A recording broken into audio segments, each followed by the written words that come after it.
kind of drove me crazy not being at California Extreme. I watched the news, I was reading the forums, gonna break some stories out here, talk about what was going on. I've been putting LEDs in Tales from the Crypt, and my fingers are too fat to get in all the tight little spots. It's episode 95 of Coast to Coast Pinball. Let's go.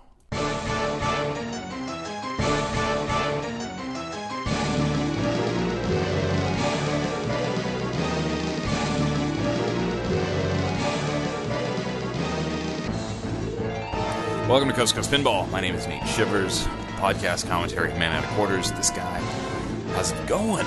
So, yeah, like I said, I've been digging to the back far reaches of my Tales from the Crypt machine and putting in my LEDs that I hadn't put in so far and really dialing that game in, getting it how I wanted to play. I did a flipper rebuild on it so it shoots really strong. It looks good, looks awesome. Twilight Zone's looking all fancy next to it. Teresa and I reorganized the entire condo this weekend, including the Coast to Coast Pinball headquarters, where we are coming to you not live here on July 14th, 2014 at 10:18 p.m. So all the games are on a different wall now, and it looks really good in here. We've got guitars and pinball machines and recording equipment. It's a sight to behold. And I will say this, I mentioned briefly last episode, in episode 94, I think Teresa brought it up, that it was time to sell Bride of Pinbot. And I'm so torn here because I'm not playing the game that much, to be quite honest with you. I play Twilight Zone all the time, I play Tales from the Crypt all the time, but I've got this Bride of Pinbot here, and I'm not playing it a whole lot. And it's in, pretty good shape. It's not a bad condition game at all. There's no major issues at all. There's some bubbling on the Mylar would be the only thing that I could tell you is off with it. It's a re-imported game. It takes Deutschmarks, not quarters. So if you want to set it up on route, you need to accept Deutschmarks or change the coin mechs, as it may be. But a pretty good game. Not a bad example. I have lots of LEDs in it, and I don't know. It's nice. But I don't play it. And I feel like I need to sell it. I'm also very tight on space. I could squeeze a fourth game into this room if I had to. We've got an old EM Skylab out in the living room. But I think ideally this game needs to go, and America's Most Haunted will take its place. I think that's what's going to happen. I also have options. Somebody suggested I start routing games, and to that I say, you're insane. No, I travel too much. I'm gone a lot. I don't think I should be in the business of routing pinball machines. I would love to, just for the kind of supporting of the hobby side of it, but not something that I think I could pull off with the expertise that I need to. And then I have a couple friends, I have a couple friends who would love to have me, quote unquote, store this game in their garage or their spare room, as it might be. So I've had that thought and just hang on to it. But I also got a lot of money tied up in pinball machines and trying to wheel and deal, make some moves, see what else is out there. So I don't know. You may see a Bride of Pinbot hit the San Diego Craigslist any day now. So I've been thinking about that. I haven't been playing a ton of pinball, except right when I get home, I always come in and play my games and try and put high scores up on. And I'm just not scoring well in Tales from the Crypt. I top out at like 280, 290 million, and I don't know if I'm just not patient enough with it, because I should be. It's an interesting game in that lots of opportunities to score, lots of opportunities for multi-ball, and I sort of need to just choose a path and try and put up some big numbers on that game. So that's what I've got going on. I was really bummed this weekend that I didn't get to go to California Extreme. I had so many emails from listeners of the show and some pinball, I don't know, not manufacturers technically. Some are manufacturers, but pinball, just people who thought I was going to be there and were, inviting me to come see them, say hi, hello, whatever. And it really bummed me out not to go because it's in my home state, but it's a long ways away. It would have been a long trip for us, and we have our little dog who's not doing so well, and we just weren't thinking it was a good time to leave our little Sparta, the dog. So, in any case, didn't go to California Extreme, so that one will be on the calendar for next year. I've got my sights firmly set, and actually, I've already got the trip booked for Papa 14, Papa World Championships. Very much looking forward to that. Cannot wait. That's next month in Pittsburgh at the Papa headquarters. I said Papa 14 all confident, and then I got worried that it wasn't Papa 14, because it's not Papa 14. It's actually, is it 19? think are we at Papa 19? No, it's Papa 17 there. Aha. Papa 17. So that's coming up in August on the 14th to the 17th. So very, very much looking forward to that. But California Extreme took place. Your champion of the Papa event of the Moderns in the A Division at Papa, the Papa-sponsored tournament, California Extreme, is Bowen Cairns. No giant surprise there. Congratulations, Bowen. He's just sort of a badass as it goes. So saw that go down. Some news. We had some stuff kind of come out of the show. I think we were all sort of waiting to find out what's going on with Skit B Pinball. And if you've been following the internet, and specifically Pinside, I'm sure you've been anxiously awaiting the debut of the theme for their second titled game following Predator. Forum static. Alright, so who had their money on Experts of Dangerous featuring Adam and Jamie of Mythbusters fame? Who was it? Nobody? No one? Crickets? I think somebody did actually guess Mythbusters as a theme in one of the Pinside forums. Yeah, boy, I don't know what to think on this one. I'm not surprised at all, because actually I talked to Kevin earlier this year at Skit B and kind of said, come on, give me some hints. And he told me the people that he was working with for the second game's theme were really excited about doing projects like this to support and promote this theme, and it would kind of become clear once we saw it. So to me, that said it wasn't a movie, and then he actually said no movies at one point. I kind of thought maybe video game, like it was going to be some sort of video game thing, and they had the history with Sonic the Hedgehog custom pinball and the Duck Hunt pinball. So I kind of thought video game was sort of where I was leaning, but then he said no video games. I get it now. So if you aren't familiar with Mythbusters, and I know we have a lot of people in Australia and Europe listening, and I don't know if that show makes it onto television out there, but Mythbusters is a science show where they took myths like, will you kill a person if you drop a penny off of a giant building and it hits them, and all these sort of different myths, and they go scientifically through it in an entertaining sort of way, and either prove that it's a real thing or they bust the myth. And the two celebrities are Adam Savage and Jamie something. Jamie Walrus Mustache Beret wearing guy. I forget his name. And they've kind of become, big stars on the Discovery Channel who airs the show. And they're definitely big stars to sort of the geeky tech type people, which I border on. I used to watch Mythbusters, but the show to me is a little long in the tooth, quite honestly. Sort of gotten away from where it originally was. They've added in other people. It's a little more reality show like, and I'm stealing that directly out of a post on Pinside, because when I read that, it was very accurate. So apparently, from what I can tell, is that Adam and Jamie from the show have this Experts of Dangerous title, which I don't, I think that's been attached to them before, and I don't know if this is supposed to be a title just for them if Mythbusters ends or goes away, or they leave Mythbusters and this is something else. I don't know if maybe this is a cartoon, a spin-off show, a video game possibly, or what this is supposed to be.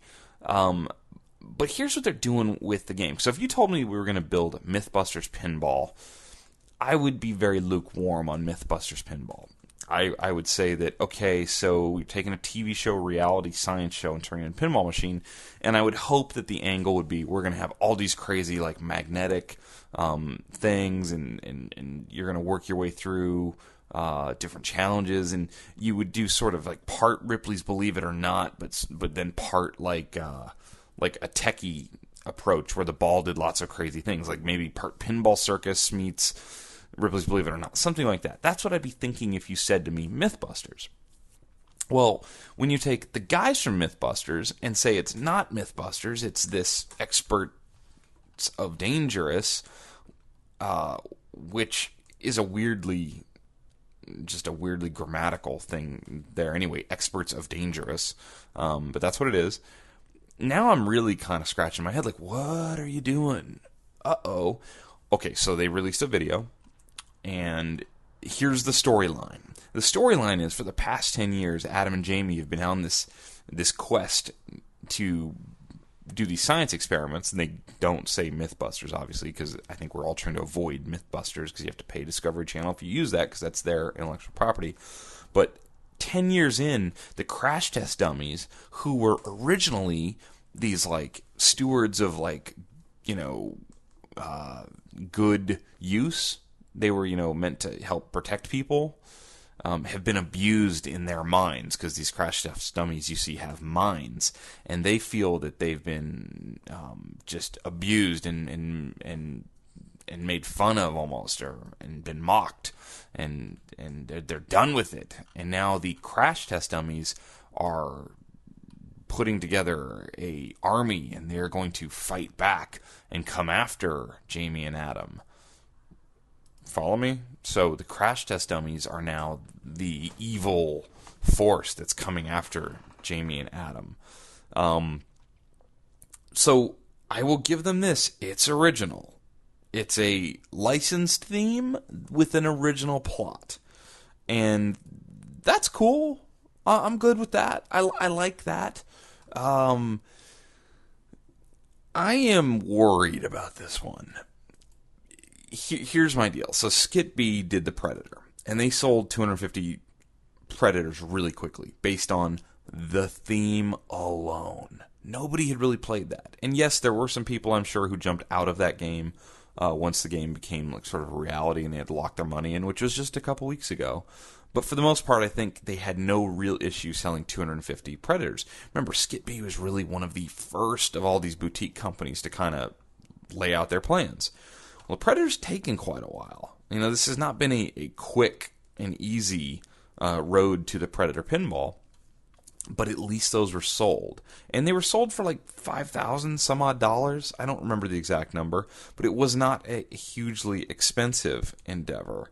I don't remember what the price is, so I know all of you are screaming at me what the price is in your heads right now. I don't remember what it is, but let's say it's $5,500. They sold 250 of them. That equals $1,375,000. It might have even been less than that. So anyway, they took in a lot of money to get these games built and whatnot.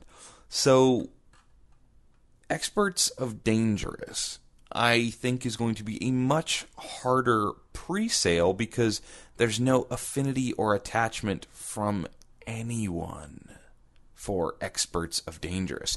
Now, yes, there may be some sort of sentiment towards Adam and Jamie. People really like these guys. I really like these guys. I mean, I can take them to a point, and then I'm kind of done with it. But yeah, I like them. Do I like them like I like Rod Serling in the Twilight Zone? No. Like I like the Crypt Keeper in Tales from the Crypt? No. Do I like him even as much as I like, say, the movie The Big Lebowski? No. So, going from where I stand, I don't see this theme as a great thing if I'm a sales guy.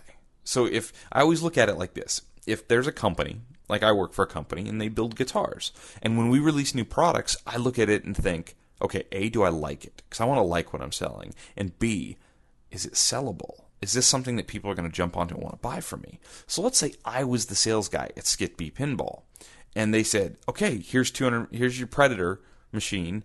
There's not a lot of boutique games out there, because remember this a few years ago. We're only going to make 250. Don't worry about what it looks like. Go. And I'm going to go and sell those. And it was easy. It was awesome. Awesome license. Classic, kind of hardcore theme from a rough movie in the 80s.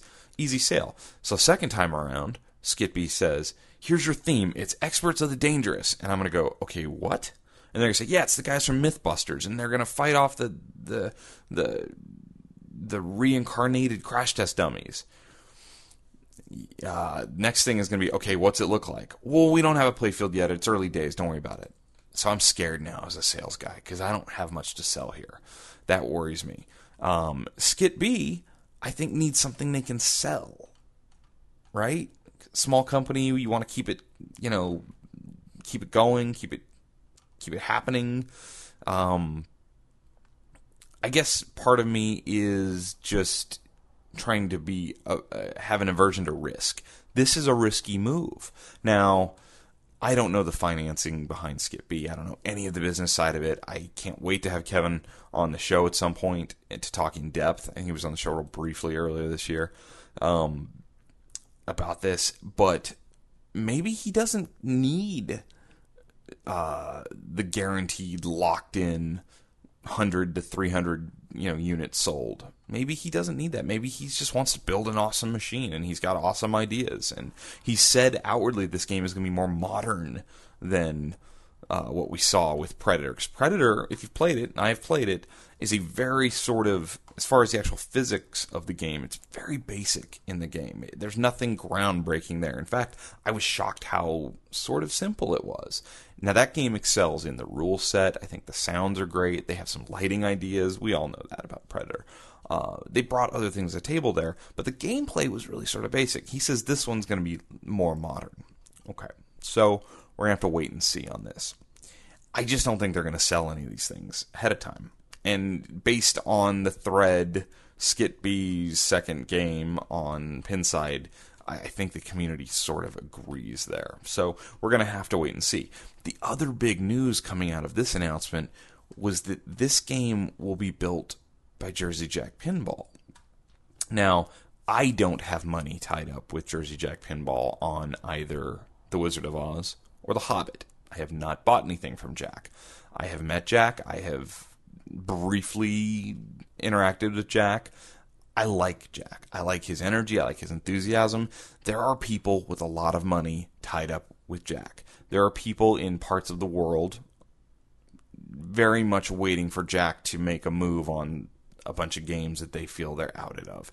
There's a lot going on with Jack. So building with Jersey Jack does have its downside, right? Like politically and maybe to a few people. However, this is a good move from Skit B.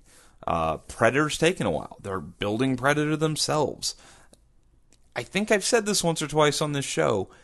Building a pinball machine is hard to do. And you saw with Planetary Pinball, who's building a lot more machines, they made the move and went and had Stern come on board to build the games. Great move. I think a lot of people probably breathed an inner sigh of relief when Medieval Madness was announced to be being built in Chicago at the Stern factory.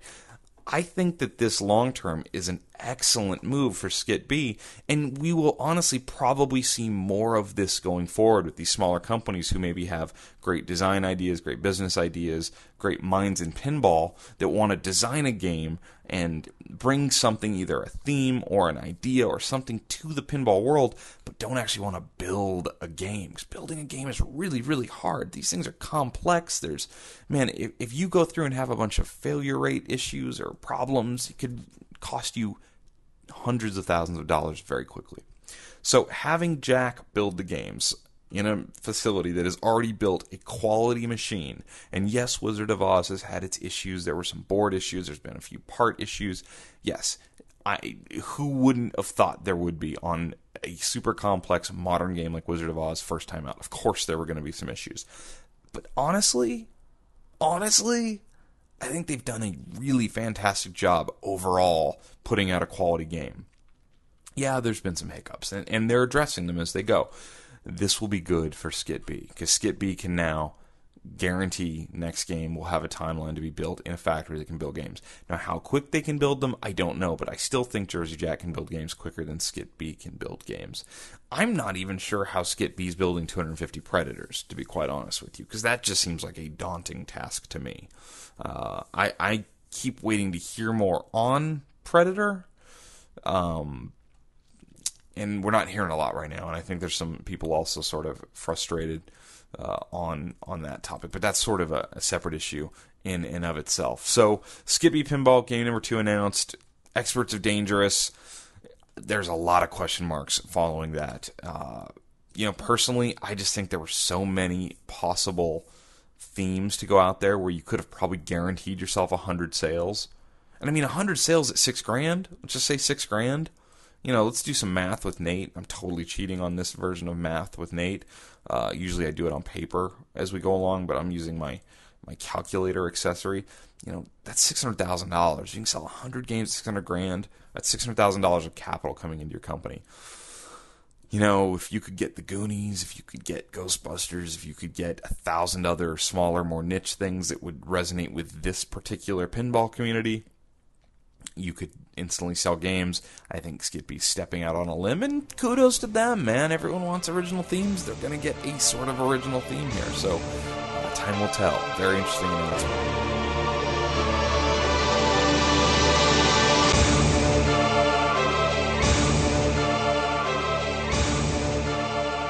Another piece of forum static that pops up again and again and again, and I always see the thread, and I think the thread is sort of older.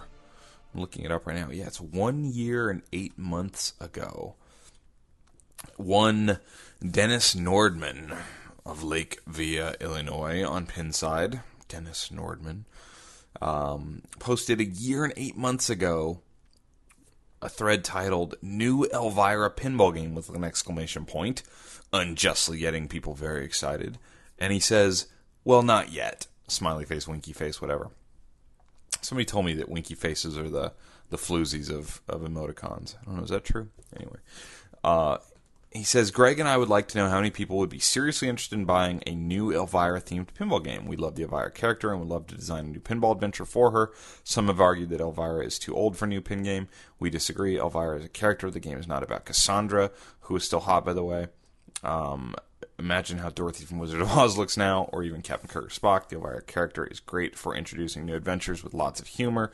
We really want to do this, Dennis and Greg." So, this thread's gone on for, a year and 2/3, and it keeps coming back to life. And then recently, one Dennis Nordman jumped back into the thread to answer sort of the basic question, so is this idea dead?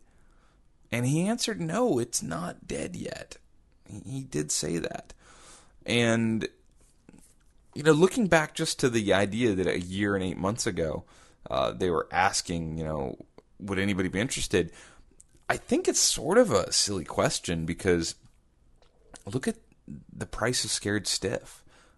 Look at the price of even Elvira and the Party Monsters. Those games still demand a pretty hefty price tag. And yes, I think part of it's because they're great games. They're very cool games. I actually played Elvira and the Party Monsters for the longest I ever played it at the Northwest show in Seattle this year, and it was a really nice one. So I played it a bunch.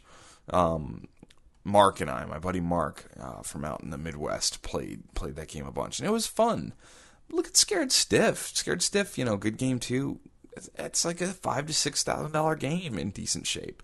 So I don't think there's any doubt that theme sort of resonates. Hot girls with well endowments in pinball, they go together. So it's popped up again, and people are sort of, interested and asking. And actually, I think when I go back and look where Dennis replied, it's actually in a separate piece of forum static. It's actually in the Whoa Nelly Big Juicy Melons thread that was started by Dennis, where he talks about kind of the background of the game and the details that went into Whoa Nelly. And there's some great photos, and there's some video down at the bottom, and that's where Dennis pops in and says, he answers a few questions. Yes, there will be a Whoa Nelly at Expo this year, which is awesome, because I'm going to play it. I've never played it. But then he does reply to if we could get some more info on New Elvira thread, and Dennis just says, "I wish I had more info to share, but I don't. We do appreciate all the interest, and I will say it's not dead yet." So, yeah, I mean, Dennis is kind of like the strangely the odd man out right now of sort of the big name pinball designers. And yes, I know Dennis was attached with Highway Pinball, but I haven't heard anything about that. Is that going to be a next game? What's going on? Somebody update me on that. I'm confused. Was there a fallout there? Is he still there? What's going on? Highway Pinball, I think, has potential to do some great things. I'm not hearing anything out of them. So, when I say kind of the odd man out, I just mean if you look at, Pat Lawler, who I will mention first. Pat Lawler has a game coming out in the next, year and a half. It's being designed with the manufacturer. He's tied to someone. Steve Ritchie's building for Stern. George Gomez, VP at Stern. John Trudeau, Mustangs out. John Borg, game coming out. Most of the people, even Barry Oursler, sorry, he's kind of out there for the first time in a while doing things. Hasn't really been designing pinball, but he's out there. And I haven't heard a lot from Dennis, kind of post Whoa Nelly. Get a game together. Get that game going. Get it designed. Him and Greg. Greg works for Stern. Get the Elvira game going. Get somebody to build it. Skip B's doing it and Spooky's doing it. And all these guys are building games. Let's go. I don't want to do it. I don't want to build a pinball machine. But I think Dennis can. And Dennis is one of the great minds in pinball, for sure. So I know Dennis has been a big help with Spooky and with some other people, and just lending his kind of opinions, and he's thought of generally as one of the nicest people in this. But even if he took the John Papaduke approach of, I'm going to build these on my own, or have somebody build a limited run for me, build 100 Elvira 3 games and sell them for $8,000. I'd love to see it. I think that he has such a leg up on everybody else because he's Dennis Nordman as far as in the small builders. The word boutique is driving me crazy lately. But in the world of the small build games, small limited run games, I think that Dennis would have a real advantage there. So, in any case, I just thought that was interesting. I thought I'd bring it up here to discuss. So, please discuss.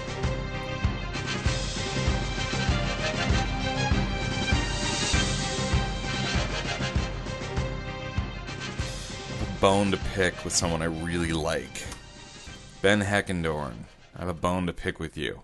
So, in the thread, the America's Most Haunted thread, which I'm frantically searching for on Pinside right now as we do this show, not live. Final art for America's Most Haunted, pricing and info. This game's awesome. You gotta understand, I think this game is so cool. I think the rule set's awesome. I think that the vibe is cool. I think Ben's fantastically smart. He's hijacking this thread, though, with talk of what the next game should be, or what other themes could be used. Stop it. Sell your game. Ben, you're killing me. Killing me here. Maybe I don't know something. Maybe they don't want to sell any more of these games. I don't know. But he's talking Army of Darkness like crazy, and all these different threads popped up. And I'm guilty of it too. I even said to Charlie at, where were we? In Wisconsin at the Midwest Gaming Classic, build Phantasm. It's the perfect theme for a spooky game. It's got a metal ball that flies around and kills you. That's pinball, right? So yeah, it's fun. I love doing it. Sell your game. You have this awesome design game that I think you poured your heart and soul into. Maybe there's nothing else to talk about. Maybe he's just sick of talking about it. Maybe people aren't going to buy this game until they start hitting. I keep seeing the same few people say the same thing of, I'm waiting for some, owner reports. And I will give you that owner report the moment I get the game. I really will. I'll give you high-def video and audio of Teresa playing, or whatever you want. But kind of driving me crazy to see in the America's Most Haunted thread, Ben going to town on ideas for the next game. When I don't even know if Ben wants to make another game. He told me in person that he was burnt out on pinball and not sure he wanted to do another one. And of course that changes. If you love pinball, you love pinball. You come back. But Charlie's got another game already in queue behind this. I don't know. I think that with some better marketing, some better salesmanship, a little more focus, there could be more of these games sold. I really believe that. And I have said something to that effect on this show before, and I don't remember who it was, but somebody grabbed me in Atlanta at the Southern Fried Gamer Expo and said, dude, you are so right. And I'm like, about what? Because I'm always shocked when I hear that. He said, you are so right about America's Most Haunted and Spooky needing to like focus on the sales side of that. And I'm like, yeah, I know. I mean, I bought the game and committed to it after I played it. I did want to play it.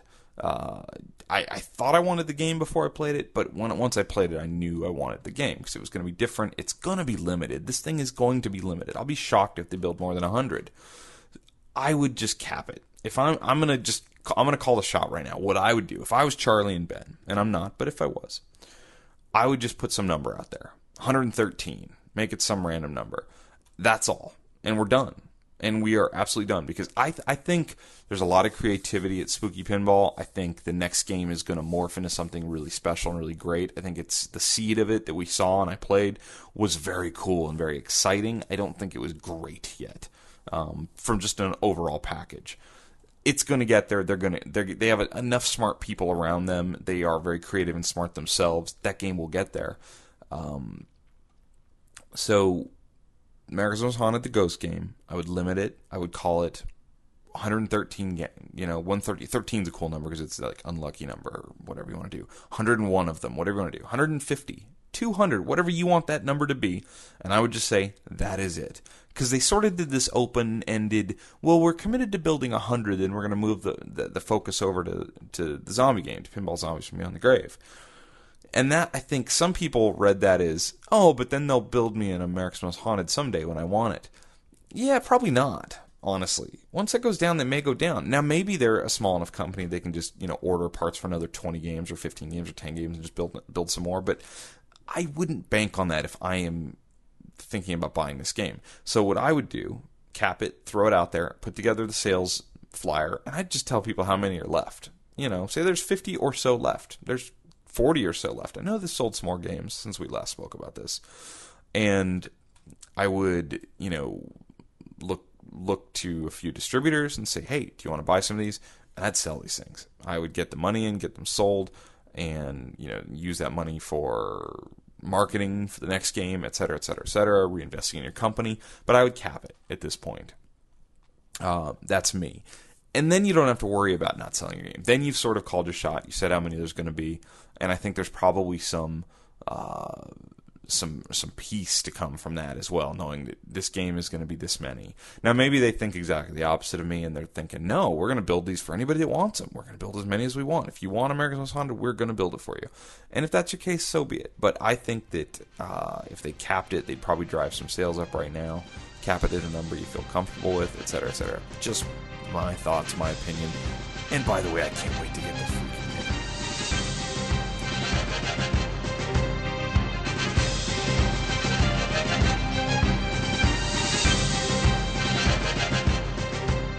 Going up? Going down. Ah, yes, going up, going down. Where have you been? So it's an interesting time for pinball pricing because it's fluctuating a lot. I'm seeing some deals being had out there as all these new games are starting to come and remakes of Iron Man are rolling off and people are still buying Metallicas and Star Treks and AC/DCs for that matter. A listener just wrote me the other day, and I'll dig his email out next show about getting a Lucy and how excited he was.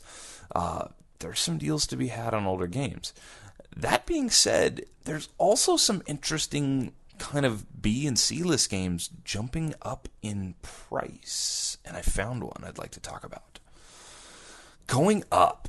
So this game is a game I hadn't really played until maybe a year or so ago, and there's a pretty good one on location in northern New Jersey at Yestercade's Arcade in Red Bank, New Jersey, and that game is Data East's Back to the Future. It's a game from 1990. They built 3,000 of, obviously based on the Back to the Future movies as the theme. People often, first thing they talk about this game is how the artwork's sort of strange and that the likeness of Michael J. Fox is not the likeness of Michael J. Fox. It is not Michael J. Fox in this game. It's just generic, guy playing the role. So it's actually a pretty cool game. A little simple maybe, I don't think it's a fantastic game, but this is one of those where the theme can sort of really drive the desire for people on this. And they didn't build a whole lot of them. So you have, I think, really, as far as movie themes go, this is a really good one for a pinball machine. Like, really, really good. Could probably be another theme you could go back to if you ever wanted to. I've seen a lot of these out on the net for sale that are in sort of rough shape. I don't know. Good project game. I always hear that about this game. But these things are getting expensive. So if we look at the Boston pinball.biz website, which tracks eBay sales, it's pretty interesting. If you go and look at the average price of this game over the past 102 months, is that right? 102 months? The average price of a Back to the Future in that long extended period of time is pretty low. It's $1,614. And in my head, that's kind of where that game should be. But then I think about it, I've never seen one out in California for that cheap. Never, ever, ever. The average price of the 5 Back to the Futures sold on eBay in the last 12 months, in 1 year's time, is more than double that $1,614. $3,639. That's crazy. That's really a lot. It's only 5 games, so I'm assuming, and I can't find it in completed auctions, it's not there anymore, but I'm assuming there was one really high-end game in there that drove that price up. But still, $36.39, that's a lot. I was looking around the net to see if I could find any for sale, and there's one in Chicago for around $2,000, but there's one in New Hampshire for, $3,500 from someone who has a few other games. So it's not just some crazy person who doesn't know what they're worth. There's been, at multiple pinball festivals this year, I know Dallas and Seattle for sure, a DeLorean on display with a really nice Back to the Future pinball machine sitting next to it. Now, is that driving people who are at these games to see that and think, oh, that's cool, and play the game and be nostalgic, and maybe they just like that theme? Because those movies are very popular. People that love Back to the Future love Back to the Future. So is that alone maybe driving the price of that game up? Maybe. Because that's a pretty good jump. I can't find one that is sold or is selling for much under $2,000 anywhere. So even if it's just up over $2,000 for a Data East game, and everyone's been ripping on Data East for years and years and years, I think there's sort of a resurgence in some of these Data East games because a lot of them are really fun. And a lot of them are great for fixing up and putting cool lights in and end up looking really nice. Definitely Back to the Future is going up. It's the number 164th game on the Pinside Top 100, 200, whatever. And that's actually up. You would think that would be like kind of way down, but its ranking was all the way down at, 175 is the worst I've seen it. So 165 is up a little bit. I will correct myself here. This game has actually slid a lot over the course of like 4 years, but in the last year, it hasn't slid much, and that's in a time period where we saw a lot of new games hit that all ranked really high, and we saw a lot of movement in rankings. So the fact that it's 163, Data East game, not a loved game by any means, that's okay. But its rating is what's also very interesting, because its rating used to be like 4 or 5 years ago, and this is before Pinside was the juggernaut that it is today. But like you look back 4 years ago today, this game was rated, and this is where you mark its ratings based on different aspects of the game on Pinside, up in the high 7s, like 7.75. Well, a year and a half ago, if you look at like the winter of 2012 and 2013, it was all the way down to like a 7.032, so 7, basically a 7 flat. Well, now it's back up to a 7.2 just in a year and a half, and I know those numbers don't mean a whole lot, whatever, but if you just look at the chart and the rating numbers, it's on the way up. It's actually increased a lot in this last year and a half, which for that game from that era in this time period, a non-DMD game, a Data East game, kind of an odd one to climb up. So it's going up. I don't even know if I know why for sure. Going down. Sorry, Dennis Nordman. Blackwater 100. This is an odd game. This is actually the last game that Bally put out before Williams bought them. And if you're not really familiar with Blackwater 100, it's a dirt bike, like a motorcycle kind of racing game.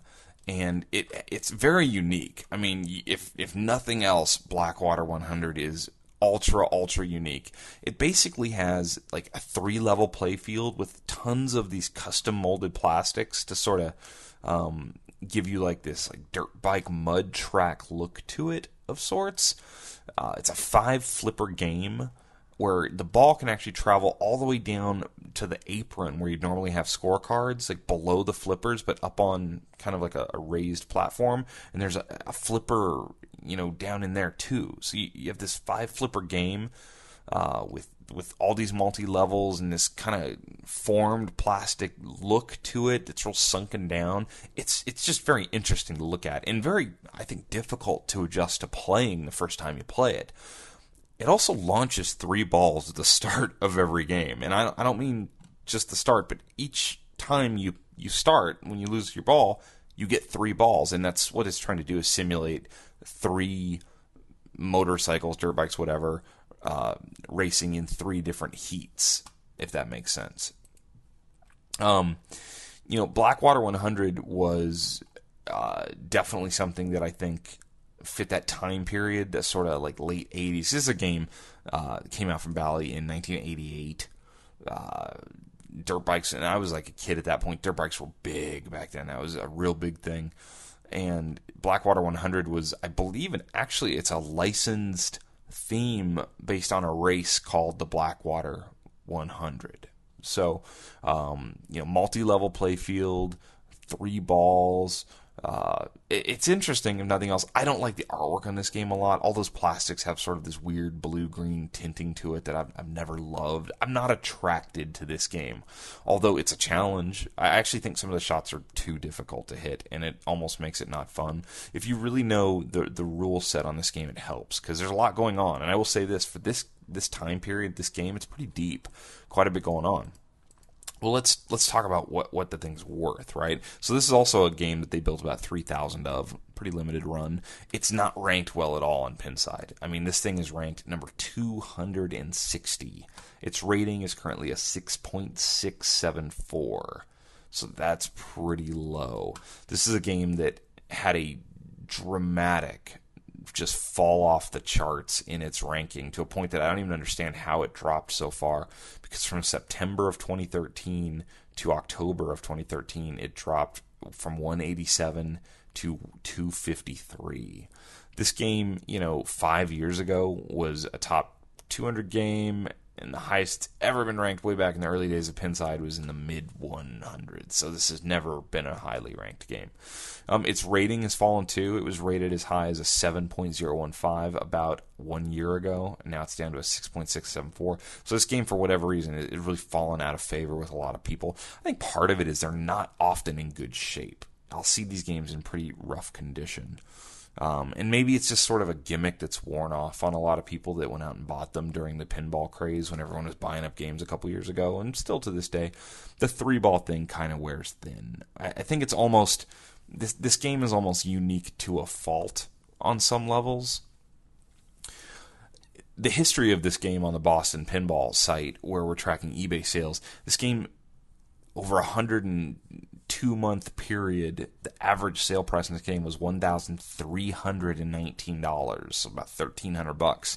This year, there's 4 of them that have been sold for $1,059 average.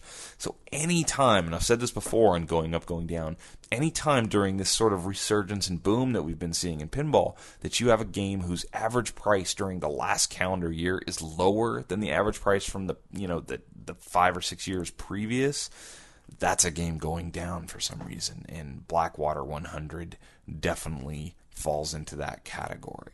So, hey man, that's it. That's all. That right there is episode 95 of Coast to Coast Pinball. 96, 97, 98, 99 are sketched out. I have something special for you in all those episodes. Episode 100 is tentatively scheduled. That's exciting to me. I can't wait. I'm looking forward to Papa next month, and then we're not far from Expo. It's going to be a fun expo, guys. There's a lot going on right now in pinball. I'm sorry if I haven't emailed you back. I'll get to you eventually. We will answer some emails in an episode very soon. Thank you for listening. I really appreciate it. Listenership of the show has been so steady and so strong for the past 4, 5, 6 months. I really do appreciate all the time you guys spend with me, just listening to me blab into your ear about this great hobby. So until we meet again in episode 96, enjoy yourselves and play some pinball.